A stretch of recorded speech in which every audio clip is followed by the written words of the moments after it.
अपनी कोई भी हालत आप खुद बनाते हैं। कोई आपको मजबूर नहीं करता।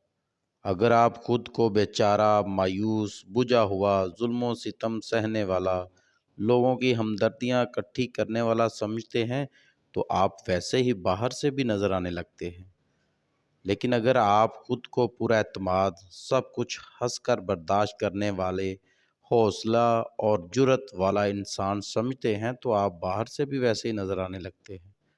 अब ये आपने फैसला करना है कि आप खुद को क्या समझते हो और दुनिया को क्या पैगाम देना चाहते हो।